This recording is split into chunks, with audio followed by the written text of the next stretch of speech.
My name's Frieda Thornehill and I was a primary teacher. It made me very dizzy if I was near a computer. Under fluorescent lights, my body went into a sort of panic mode, and I didn't know those lights were on until after it had started happening. And it gradually spread to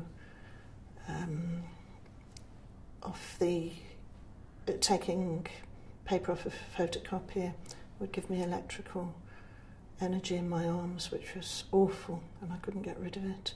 But as the technology has expanded exponentially, the mobile transmissions and Wi-Fi transmissions have become a huge problem in just trying to stay safe and well. I've had to do various things in my home to make that a safe place to live, and that's been extremely difficult, and it's cost a lot of money.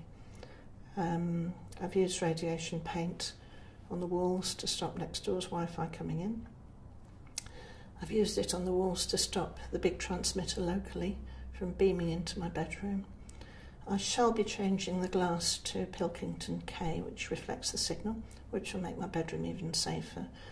But for the moment, I've got special microwave radiation netting on the window, and I sleep under a big canopy, which stops it coming in, and with some other material on the floor, which is earthed, and that stops it being reflected up into my bed.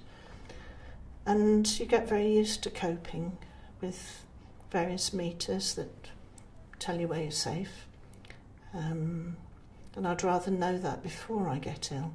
But I have over the years checked out many times, why am I feeling ill here? Oh yes, that's Wi-Fi.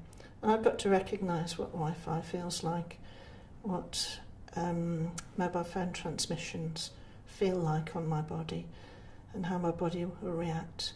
I think the Disability Discrimination Act could be very helpful, but you have to have the groundwork of understanding it as a disability. So formally, until that type of legislation encompasses the illness, I don't think the politicians are going to take it seriously. So until that medical profession understand, there's no way that anybody else is going to. I would appreciate the Health Protection Agency actually publicising this to the medical profession, so that those of us with the illness have some degree of protection and understanding of what's happening to us, and some support. Again, we're back to the National Health not understanding, but they've got their own specialisation, and if something comes that's outside the general remit, they often think, oh, poor soul, they lost the plot. And people do, if they're so worried because awful things are happening to them, they're so ill.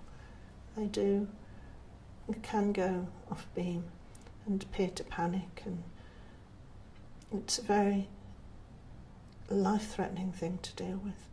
It's very, very tough when people don't understand. Can't see this stopping, but just some awareness as it's happening in the other countries, so that I gather that in, is it Russia, there are sanitised rooms in hospitals for electromagnetic sensitive patients. That would be really good to know that if there was an emergency, there'd be somewhere to be where people respected the illness and didn't treat you like a pariah.